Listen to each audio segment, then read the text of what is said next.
आप सुन रहे हैं आज तक रेडियो।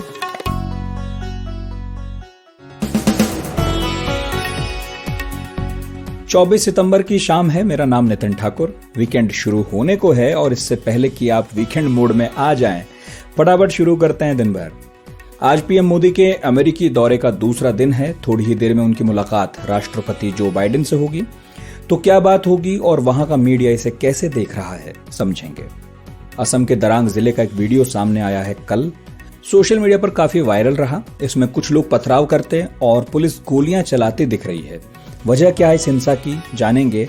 और धार्मिक चश्मे से देखना इसे कितना सही होगा, ये भी पूछेंगे।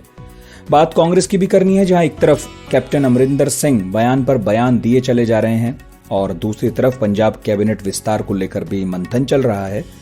तो कांग्रेस कैसे सिचुएशन से डील करेगी, देखना इंटरेस्टिंग होगा।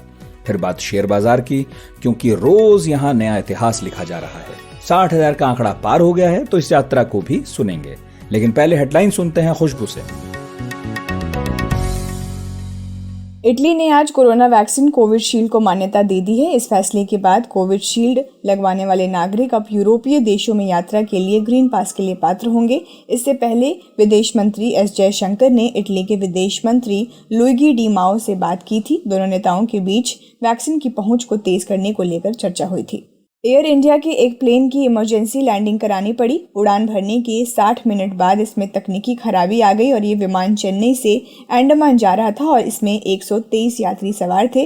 राहत की बात यह है कि प्लेन में सवार अभी सभी यात्री और क्रू मेंबर्स सुरक्षित हैं। पश्चिम बंगाल भारतीय जनता पार्टी प्रमुख सुकांत मजूमदार ने आज सत्तारूढ़ तृणमूल कांग्रेस पर निशाना साधते हुए कहा कि तृणमूल कांग्रेस का अंतिम लक्ष्य राज्य को अलग करना और एक ग्रेटर बांग्लादेश बनाना है। बिहार में अनलॉक 7 के लिए नई कोरोना गाइडलाइंस जारी कर दी गई हैं। इस दौरान आंगनबाड़ी सेंटर्स और छोटे बच्चों के स्कूल को खोलने का निर्णय लिया गया है। वहीं आने वाले दिनों में होने वाले पूजा त्योहारों में लगने वाले भीड़, पूजा पंडाल, जुलूस को लेकर जिला प्रशासन से अनुमति लेनी होगी। यूपीएससी की तरफ से सिविल सर्विसेज के फाइनल रिजल्ट्स अनाउंस कर दिए गए हैं। इस लिस्ट में कुल 761 कैंडिडेट्स का नाम है, जिन्हें सिविल सेवा के लिए चुना गया है। चुने गए कुल उम्मीदवारों में से 545 पुरुष और 216 महिलाएं हैं। अब जल्द ही उनके कैडर दिए जाएंगे और उनकी नियुक्तियां होंगी। चेंज ऑफ गार्ड समारोह, जिसे कोविड-19 महामारी की वजह से बंद कर दिया गया था, अब 9 अक्टूबर 2021 से फिर शुरू होगा। ये समारोह हर शनिवार सरकारी छुट्टियों को छोड़कर सुबह 8 बजे से 9 बजे के बीच होगा। आज प्रधानमंत्री मोदी और अमेरिकी राष्ट्रपति जो बाइडेन की मुलाकात से पहले चीन ने वॉशिंगटन में अमेरिका, भारत, जापान और ऑस्ट्रेलिया के नेताओं के बीच क्वाड शिखर सम्मेलन को लेकर कहा है कि इसकी कोई प्रासंगिकता नहीं है। आज तक रेडियो सुनता है सारा जहां। प्रधानमंत्री मोदी यूएसए में हैं। कल उनकी मुलाकात वाइस प्रेसिडेंट कमला हैरिस से हुई। आज प्रेसिडेंट जो बाइडेन से होगी। बाइडेन अफगानिस्तान से एग्जिट के बाद लगातार चैलेंजेस से घिरे हैं। एक बार फिर कोरोना का लौटना हो या फिर इजरायल के आयरन डोम में इन्वेस्टमेंट से हाथ खींचने की बात हो, जिस पर वो लगातार अपने विपक्षियों से घिरे हुए हैं, उनके दिन अच्छे नहीं चल रहे हैं। तो पहली बार जब दोनों नेता रूबरू होंगे तो बात क्या होगी? क्या बाइडेन अपनी परेशानियों के हल में भारत का सहयोग चाहेंगे और भारत अमेरिका से क्या अपेक्षा रखता है? पूछा हमने दिल्ली के जवाहरलाल नेहरू विश्वविद्यालय के स्कूल ऑफ इंटरनेशनल स्टडीज में प्रोफेसर संजय भारद्वाज से। देखिए, भारत और अमेरिका दोनों के बीच में आज के दिन कन्वर्जन ऑफ इंटरेस्ट है। हम दोनों ही एक हित की लड़ाई लड़ रहे हैं। उसमें खासकर आप सुरक्षा की बात कहते हैं तो जो चाइना की तरफ से जो चुनौतियां बढ़ती जा रही है, उसमें उसके प्रति अमेरिका भी चिंतित है और भारत भी चिंतित है। और उसमें सुरक्षा के क्षेत्र में सहयोग की बात करते हैं, चाहे वो इंडो पैसिफिक रीजन हो जिसमें क्वाड की बात चल रही है। भारत चाहता है कि इंडो पैसिफिक रीजन एक फ्री जोन हो। उसी के साथ साथ जो रेडिकल और जो टेररिस्ट और जो एक्सट्रीमिस्ट फोर्सेज हैं, खासकर अब अफगानिस्तान और तालिबान की बात कहते हैं। भारत भी वो इंक्लूसिव गवर्नमेंट की बात करते हैं। भारत भी प्रोग्रेसिव और सेकुलर सरकार की बात करते हैं। और जिस तरीके की चुनौती बढ़ रही है अफगानिस्तान और तालिबान की तरफ से, उससे अमेरिका भी बराबर चिंतित है। तो आप मोटे तौर पे ये कह सकते हैं कि सुरक्षा के मामले में दोनों देशों के बीच में एक कन्वर्जन ऑफ इंटरेस्ट है। वहीं पर ही आप ये भी देखिए कि इकोनॉमिक जो हित हैं दोनों के, कि अमेरिका भारत को एक एक इन्वेस्टमेंट जोन के रूप में देखता है, एक मार्केट के रूप में देखता है। वहीं भारत अमेरिका की तरफ से इन्वेस्टमेंट की अपॉर्चुनिटी तलाश करता है, तो वहां भी आर्थिक विकास के दृष्टि से भी दोनों में कन्वर्जन ऑफ इंटरेस्ट है, समान हित है। भारत 5 ट्रिलियन इकोनॉमी की बात करते हैं, वो जब तक आप वेस्टर्न पावर जो डेवलप्ड कंट्रीज के साथ कोऑपरेशन नहीं करेंगे उस टारगेट को आप अचीव नहीं कर पाएंगे।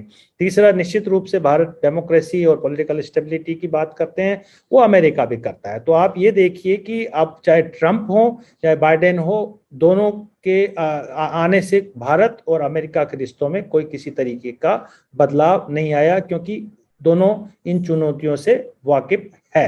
निश्चित रूप से अमेरिका कई तरीके के जो आंतरिक चुनौतियां हैं उनसे जूझ रहे हैं, और जो अफगानिस्तान में जिस तरीके से उन्होंने विड्रॉ करना पड़ा वो भी एक चुनौती थी, और उसमें बहुत अप्रिशिएट अमेरिका को नहीं किया गया। लेकिन मोटे तौर पे आप ये कहिए कि आप अगर कोरोना की बात करते हैं तो भारत भी उस समस्या से जूझ रहा है, अमेरिका भी जूझ रहा है, और बाकी कई लिबरल डेमोक्रेसीज वो भी इस समस्या से जूझ रही है, और इसमें कोऑपरेशन की उम्मीद की जा रही है। चाहे वो वैक्सीन डिप्लोमेसी हो, चाहे बाकी जो WTO में कोऑपरेशन की बात हो, सारे कंट्री एक साथ आने की कोशिश कर रहे हैं। और मुझे लगता है कि जो मोदी जी अभी वहां गए हैं, ये एक दोनों देशों के बीच में संबंधों को और मजबूत करेगा। अच्छा संजय, मोदी अब तीसरे अमेरिकी राष्ट्रपति से मिल रहे हैं। इसके पहले वाले 2 राष्ट्रपतियों और बाइडेन के रुख में क्या परिवर्तन है भारत को लेकर? देखिए, इसके लिए हमें पृष्ठभूमि में जाना आवश्यक है। पहले जब शीत युद्ध का समय था, उस वक्त आप देखते हैं मोटे तौर पे जो रिपब्लिकन की जो पसंद थी पाकिस्तान थी, क्योंकि उनको पाकिस्तान जियो स्ट्रेटेजिकली ज्यादा इंपॉर्टेंट लगता था, और उसके कई हित छिपे हुए थे पाकिस्तान में अमेरिका के। तो रिपब्लिकन जब भी सत्ता में आते थे, चाहे वो आइजनहोवर एडमिनिस्ट्रेशन हो, चाहे निक्सन किसिंजर एडमिनिस्ट्रेशन हो, कोई भी हो, तो पाकिस्तान के साथ अच्छे संबंध रखते थे और भारत से थोड़ा डिस्टेंस रखते थे। लेकिन 2000 के बाद से जब भारत एक न्यूक्लियर ताकत बन गया और एक इकोनॉमिक ताकत के रूप में उभरने लगा, और तब से आप ये देखिए कि चाहे वो डेमोक्रेट हो चाहे वो रिपब्लिकन हो, सभी दोनों ही वहाँ की पॉलिटिकल पार्टीज भारत के साथ मजबूत संबंध चाहती है। इसकी पृष्ठभूमि यही है कि दोनों के कन्वर्जन ऑफ इंटरेस्ट है। अब आप ये देखिए कि ट्रंप के टाइम में किस तरीके का एक फॉर्मल और इनफॉर्मल एक जो आत्मविश्वास दोनों देशों में खड़ा हुआ था, मुझे लग रहा है कि अभी भी जो बाइडेन के टाइम में भी मोदी जी उसी ही टोन में और उसी ट्यून में अमेरिका और भारत आगे बढ़ेगा। जी संजय, ये बताइए कि अमेरिकी मीडिया मोदी के दौरे और इस प्रस्तावित मुलाकात को कैसे कवर कर रहा है, क्या नजरिया है उसका?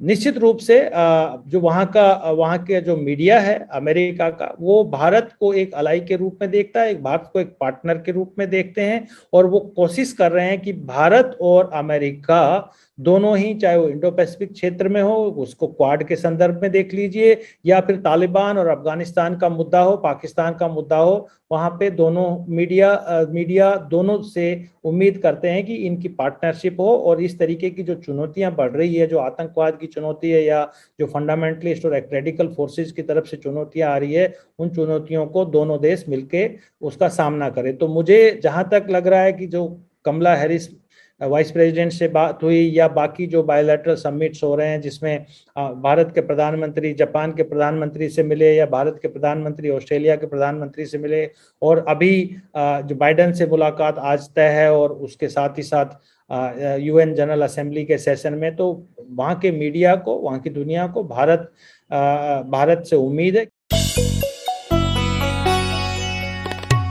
अक्सर हिंदी पट्टी की खबरों से बाहर रहने वाला उत्तर पूर्व इन दिनों चर्चा में है।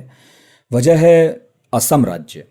करीब महीने भर पहले असम एक सीमा विवाद को लेकर अपने पड़ोसी राज्य मिजोरम के साथ भिड़ गया था, लेकिन इस बार मामला बाहर का नहीं है, आंतरिक है। सबकी नजरें कल असम की तरफ तब उठी जब वहां दरांग जिले में पुलिस और स्थानीय लोगों के बीच हिंसक झड़प हो गई। इसमें 2 लोगों की जान गई, 24 के करीब लोग घायल हुए। 9 पुलिस वालों के घायल होने की भी खबर है।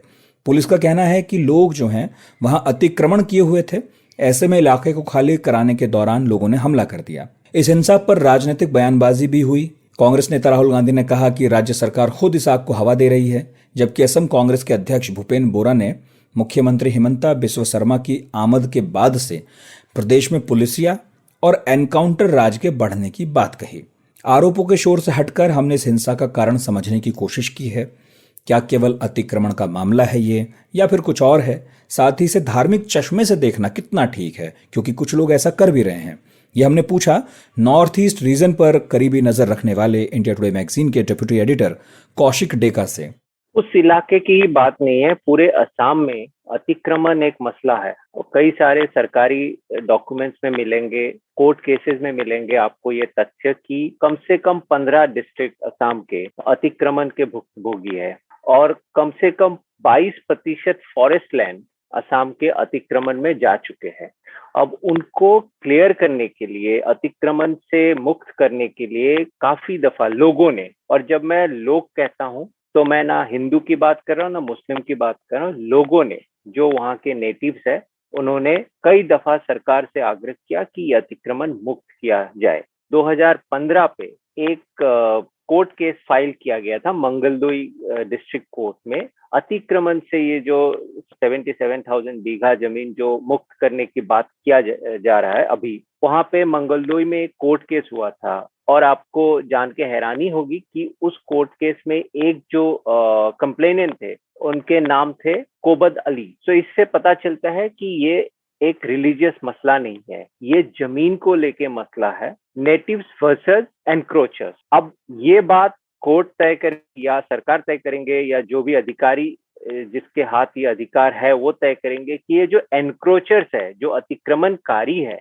क्या वो भारत के सिटीजन है या नहीं है, ये एक अलग मसला है। लेकिन सरकारी जमीन, प्राइवेट जमीन और फॉरेस्ट लैंड पे अतिक्रमण हुआ है, ये फैक्ट है, उस एरिया में हुआ है। और इस अतिक्रमण की वजह से दोनों गुटों में एक संघर्ष का इतिहास रहा है। बीजेपी सरकार ने ऐलान किया था सत्ता में आने से पहले, 2016 से ही वो कह रहे हैं कि हम इस अतिक्रमण को मुक्त करेंगे। कई दफा इस अतिक्रमण को मुक्त करने की कोशिश हुए हैं, ये कोशिश पूरी तरह से सफल नहीं है और इसमें कई सारे खामियाजा है, क्योंकि अतिक्रमण से मुक्त करने का मतलब ये नहीं है कि एक इलाके से अतिक्रमण मुक्त किया जाए। अगर अतिक्रमण मुक्त यहाँ से किया जाए तो वो लोग कहीं दूसरी जगह पे बच जाते हैं, तो समस्या का समाधान नहीं होता है। तो इसमें सरकार ने पूरी तरह ध्यान नहीं दिया और जो पुलिसी कार्रवाई हुआ वो शायद पूरी तरह से प्लान नहीं था। तो इसलिए उस एरिया का जो इतिहास है, उस इतिहास में ये कॉन्फ्लिक्ट है और ये कॉन्फ्लिक्ट दो गुटों में है, नेटिव्स और एनक्रोचर्स, और बात जमीन को लेके है। यहाँ पे रिलीजन एक इंसिडेंटल चीज है। कौशिक जी, इस पूरे विवाद में जो अचानक से विजय शंकर बनिया करके एक फोटोग्राफर की एंट्री हुई है, कल से काफी उसका नाम चल रहा है, वो शव के साथ बर्बरता करता दिखा। अब तो खैर गिरफ्तारी हो गई उसकी, लेकिन इस पूरे विवाद में कहां से आ गया वो, और इसे पुलिस ने जिस तरह हैंडल किया, तो क्या पुलिस पर सवाल नहीं उठते? जैसे मैंने पहले ही कहा है कि पुलिस की जो कार्रवाई हुआ है वहां पे, उसके पीछे एक अच्छी प्लानिंग नहीं दिखाई दे रहा था, क्योंकि अचानक जब हमला हुआ तो पुलिस ने जैसे जवाबी कार्रवाई की, वो पूरी तरह से हमें लगा नहीं कि पुलिस को एंटिसिपेशन था, उनको कोई अनुमान था कि ऐसा हमला हो सकता है, क्योंकि ये कार्रवाई सोमवार से चल रही थी। अचानक गुरुवार को आक्रमण हुआ, तो जो पुलिस ने प्रत्युत्तर में जो एक्शन हाथ में लिया वो बहुत ही प्लानिंग के साथ नहीं था। और उसका एक पहलू हमने देखा, जो फोटोग्राफर है, उन्होंने जो आक्रमण किया उस ऑलमोस्ट मृत व्यक्ति पे, तो वो उनके पास कोई ऐसा अधिकार नहीं था कि वो ऐसे आक्रमण करे। और ऐसे भी पुलिस ने भी जो गोली चलाया, गोली चलाने की शायद जरूरत नहीं था, क्योंकि वो एक अकेला आदमी था जो वीडियो में दिखा गया। बैकग्राउंड में और क्या क्या हुआ ये हमें पता नहीं है, लेकिन 3-4 बार उस फोटोग्राफर ने जो आक्रमण किया उस व्यक्ति पे जो जमीन पे लेटा हुआ था, ये देख के ऐसा लगता है यहाँ भारी छूट हो गई है और ये गलत है, और इसलिए फोटोग्राफर को अरेस्ट भी किया गया है। उनके पास कोई अधिकार नहीं था कि वो ऐसे हरकत करे, और पुलिस को पहले दफा ही जब उन्होंने ऐसा किया तभी रोक देना चाहिए था, लेकिन ऐसा ना करके एक बहुत बड़ी गलती किया है पुलिस फोर्स ने भी, वो जो सक्षम नहीं हुए उनको रोकने में, और ऑब्वियसली वो फोटोग्राफर ने तो सारे हदें पार कर दी। अच्छा कौशिक जी, कांग्रेस ने आरोप लगाया है कि असम सरकार खुद इस हिंसा को बढ़ावा दे रही है। मेरा सवाल यह है कि क्या असम का शासन प्रशासन वाकई फेल हो रहा है या इसकी कुछ और कड़ियां भी हैं? एनक्रोचमेंट के जो इशू है वो पूरे असम में है और ये एक इलेक्शन मुद्दा भी बना था। और ये ऐलान किया गया था कि ये एनक्रोचमेंट अतिक्रमण मुक्त किया जाएगा जमीन को। और ये सिर्फ एक ऐलान नहीं था, ये एक पब्लिक डिमांड भी है। ये असम में ज्यादातर लोगों की डिमांड है कि जहां जहां अतिक्रमण हुआ है उसे मुक्त करना चाहिए, क्योंकि वो एक सिक्योरिटी इश्यूज भी है। लेकिन जिस तरीके से वो किया गया है, ये नहीं कि पहली दफा हुआ है, पहले भी हुआ है।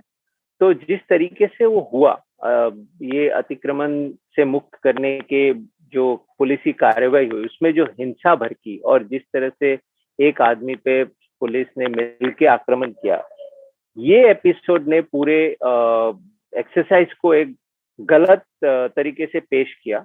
क्योंकि ये एक्सरसाइज एक दिन का एक्सरसाइज नहीं है, ये चल रही है और कहीं भी हिंसा ऐसा हुआ नहीं है और इसकी एक पब्लिक डिमांड है। लेकिन जो रिएक्शन हुआ और जिस तरीके से उन्होंने ये हरकत किया पुलिस ने, इससे पता चलता है कि हालांकि ये एक्सरसाइज हो रहा है लेकिन इसमें अच्छी प्लानिंग नहीं है और इसकी खामियाजा पूरे स्टेट को भुगतना पड़ेगा, क्योंकि अब वो पूरे एक्सरसाइज, पूरे इश्यू एक अलग दिशा में चली गई है। साथ ही साथ ये भी मानना पड़ेगा कि ऐसे सिचुएशन में थोड़ा सा संवेदनशील होके करना चाहिए और एक बैकअप प्लान होना चाहिए। क्योंकि मैंने पहले भी जिक्र किया था कि किसी एक जगह से अगर अतिक्रमण रोध किया जाए और वहां के लोग को वहां से उठा के भेज दिया जाए तो उनको कहीं और सेटलमेंट का मौका मिल जाता है। तो फाइनली जो अतिक्रमण का इशू है वो तो खत्म नहीं होता है, क्योंकि उसी डिस्ट्रिक्ट में कई दफा ऐसे अतिक्रमण मुक्त एक्सरसाइज हुआ है, लेकिन फिर भी उसका हमें फिर भी बार बार वो लोग कहीं सेटल हो जाते हैं। तो इंसान है, आप ऐसे ही उनको कहीं से भी धकेल नहीं सकते हो। कुछ इंतजाम करना चाहिए सरकार की तरफ से, या ये जो इतनी बड़ी समस्या है इसको लेके एक लॉन्ग टर्म पॉलिसी होना चाहिए। वो नहीं हुआ है। लेकिन ये भी कहना गलत है कि ये अतिक्रमण मुक्त करने का जो एक्सरसाइज है ये होना ही नहीं चाहिए। पंजाब में मुख्यमंत्री बदलकर सब कुछ शांति से कर लेने का दावा कर रही कांग्रेस में अब तक खटपट जारी है। अब तो सुनाई देने लगी है और भी जोर से। कैप्टन अमरिंदर सिंह को दरकिनार करके पार्टी नया सीएम ले आई, मगर अमरिंदर रुक नहीं रहे, लगातार बयान दे रहे हैं और अब कैबिनेट विस्तार भी होना है, उसे लेकर भी बैठकें चल रही हैं। तो एक दिन पहले अमरिंदर ने राहुल प्रियंका को बच्चा कहा, अब कह रहे हैं कि अगर पार्टी में गुस्से की जगह नहीं होनी चाहिए तो बेइज्जती की भी नहीं होनी चाहिए। पंजाब में चुनाव अगले साल होने हैं। अगर अमरिंदर सिंह इसी तरह बयानबाजी करते रहे तो निश्चित है कि कांग्रेस इसका नुकसान उठाएगी। सवाल अब ये है कि अमरिंदर सिंह के इन बयानों के मायने क्या हैं, पार्टी इन बयानों से जो नुकसान होगा उसे कैसे हैंडल करेगी। तो ये सब हमने पूछा चंडीगढ़ के सीनियर जर्नलिस्ट विपिन पब्बी से। देखिए, जब से ये कैप्टन अमरिंदर सिंह ने रिजाइन किया है तब से ये ऐसे बयान आ रहे हैं इनकी तरफ से, क्योंकि इन्होंने अपनी नाराजगी साफ जाहिर कर दी थी कि अगर नवजोत सिद्धू को अगर ये चीफ मिनिस्टर का फेस बनाते हैं तो मैं इसका पूरा अपोज करूंगा, मैं इनके खिलाफ कैंडिडेट भी खड़ा करूंगा। और इन्होंने बिल्कुल साफ कर दिया था कि वो नवजोत सिद्धू के लिए कभी भी उसको सपोर्ट नहीं करेंगे। उसके बावजूद भी देखने में आ रहा है कि हरीश रावत ने जो स्टेटमेंट पहले तो दिया था कि नवजोत सिद्धू ही लीड करेंगे, फिर जब इसके बारे में क्रिटिसिज्म हुई तो उन्होंने कहा कि नहीं, नवजोत सिद्धू और चेन्नई जो मुख्यमंत्री हैं ये दोनों मिलकर ही इनके अंडर ही हम चुनाव लड़ेंगे। लेकिन फिर भी ये काफी क्लियर हो रहा है कि जिस तरह से पिछले 2-3 दिनों में तस्वीरें छप रही हैं या लोग टीवी पर देख रहे हैं कि नवजोत सिद्धू ही उनको लीड कर रहे हैं।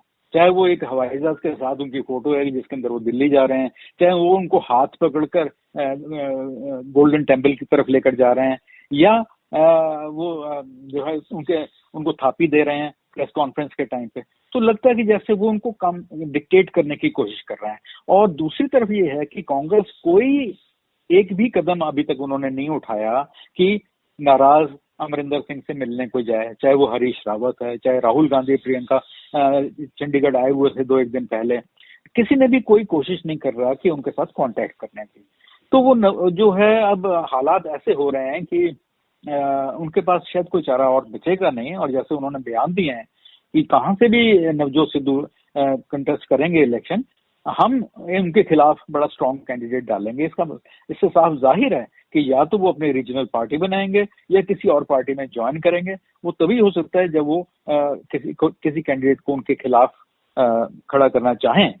और ये जो है बात काफी क्लियर है कि कैप्टन अमरिंदर सिंह का इतना ज्यादा अभी भी है इन्फ्लुएंस कि पंजाब में किसी भी जगह से वो कहीं से खड़े हो जाते हैं तो वो अभी भी जीत जाएंगे, चाहे वो कांग्रेस में रहते हैं या नहीं रहते हैं। तो अब ये देखना है कि क्या कांग्रेस कुछ इनकी तरफ इनिशिएटिव लेगी, इनको कुछ मनाने की कोशिश करेगी। अभी तक तो ये बिल्कुल नहीं है, और जैसे जैसे मेरे को लग रहा है कि दूरी इन दोनों की, कैप्टन अमरिंदर सिंह की और कांग्रेस की, ज्यादा बढ़ती ही जा रही है।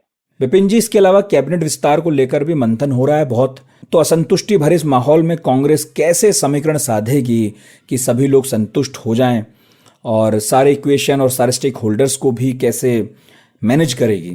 देखिए, कैबिनेट के लिए अभी इनको 3 दिन 4 दिन ऑलरेडी हो गए हैं जब से मुख्यमंत्री की इन्होंने शपथ ली है। 2 उप मुख्यमंत्री तो बन ही गए हैं, लेकिन इतने दिन हो गए हैं, 3-4 दिन, कि अभी तक ये अपना कैबिनेट के मेंबर्स को या बाकी मिनिस्टर्स के नाम अभी तक ये फाइनल नहीं कर चुके हैं। 2-3 बार ये दिल्ली भी जा चुके हैं, एक बार तो स्पेशल हवाई जहाज करके गए हैं, अब दोबारा आज फिर दोबारा चन्नी जो है मुख्यमंत्री दिल्ली गए हैं ये डिस्कस करने के लिए कि मेरे मंत्री कौन होंगे।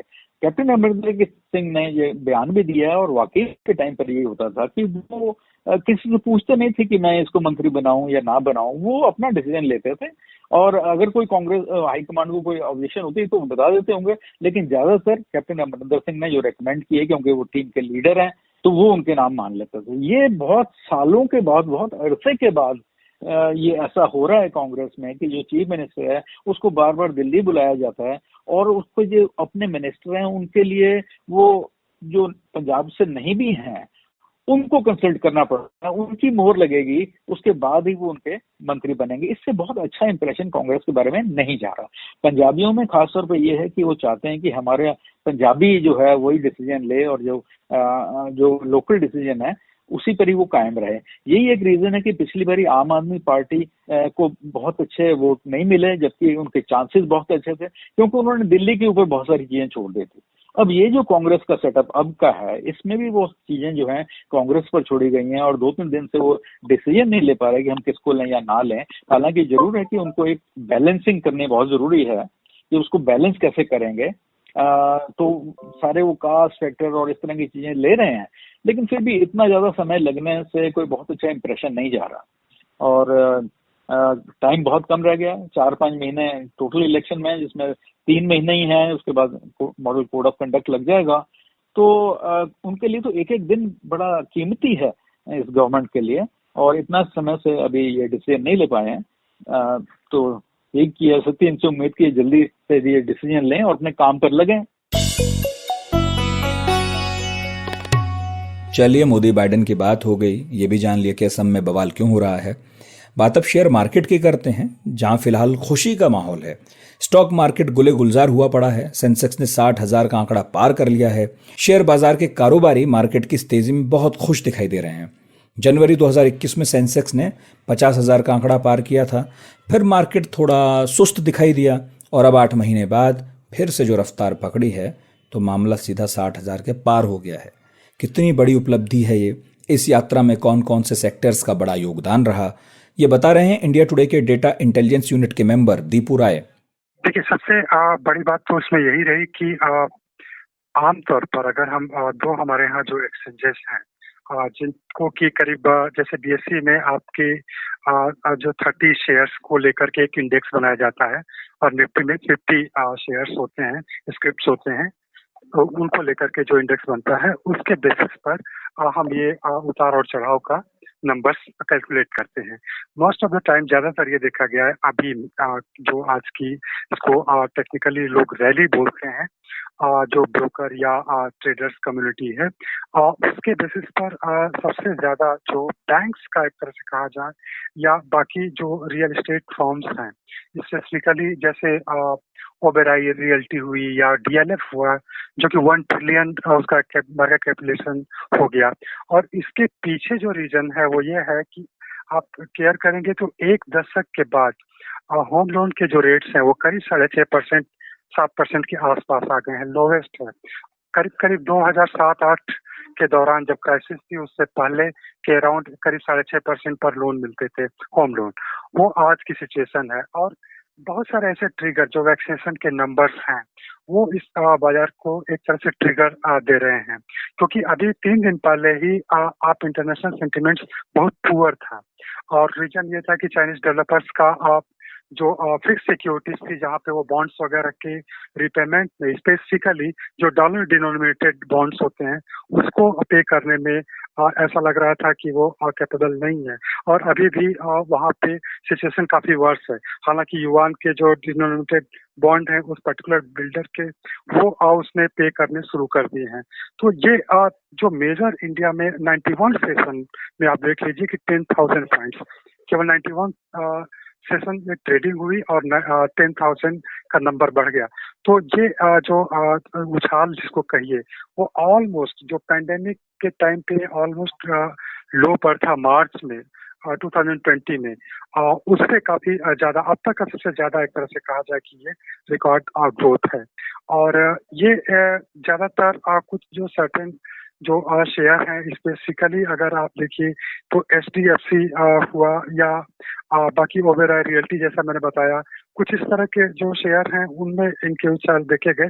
लेकिन ये एक ये सेम ट्रेंड आपके दोनों एक्सचेंजेस में मिलेंगे, लेकिन इसके पीछे जो रीजन दो सबसे इम्पोर्टेंट है वो रियल एस्टेट मार्केट ड्रिवेन ये रैली एक तरह से बोला जा रही है जो कि सपोर्टेड बाय बैंक्स, क्योंकि SBI state bank of India, Kotak Mahindra bank और HDFC housing development bank finance corporation जिसको बोलते हैं, उसने अपने इंटरेस्ट रेट को करीब 6.5% के आसपास ला दिया है।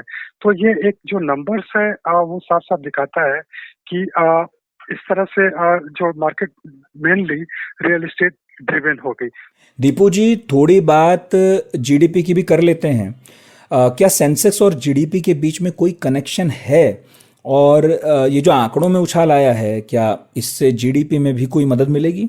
जहाँ तक ग्रॉस डोमेस्टिक प्रोडक्ट की बात है कि ये एक्चुअली सिक्योरिटीज कही जाती हैं। स्टॉक मार्केट एक सिक्योरिटीज का फॉर्म है। 3 तरह की जो सिक्योरिटीज होती हैं, एक तो फिक्स्ड इनकम यानी कि जिससे आपको इंटरेस्ट मिलता है, दूसरा होता है आपका इक्विटी या इस तरह की सिक्योरिटी जिसमें कंपनीज आपको एक तरह से एक नोट देती हैं कि आप ये शेयर रखिए, आप हमारे कंपनी में हिस्सेदार हैं और उस पर आपको अगर बीच में उसकी कीमतें बढ़ती हैं या डिविडेंड अनाउंसमेंट होता है तो वो आपको मिलेगा।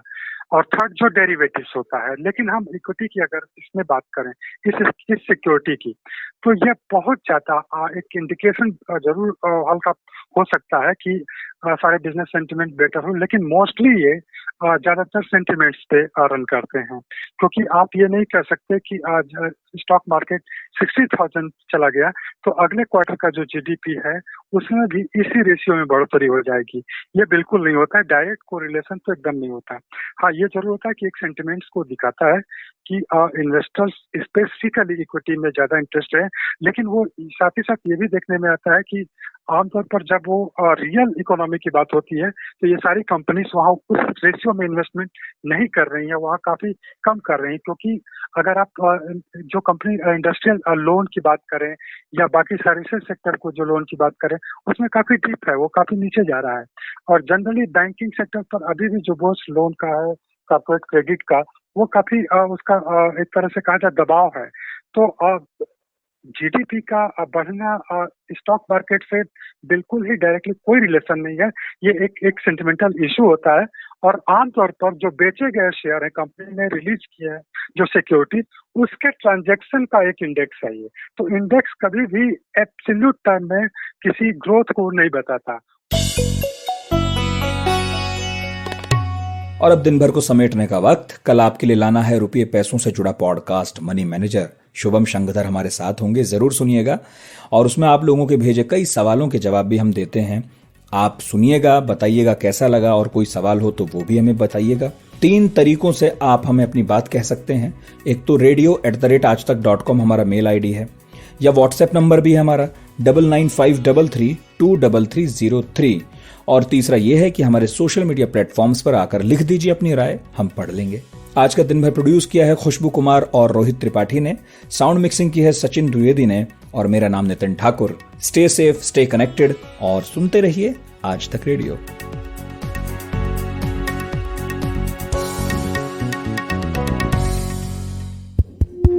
अपार हर्ष के साथ सभी सुनने वालों को सूचित किया जाता है कि वॉइस नोट में आवाज में अपना रिएक्शन भेजना चाहते हैं और वो आसान भी है, बस बटन दबाइए भेजिए।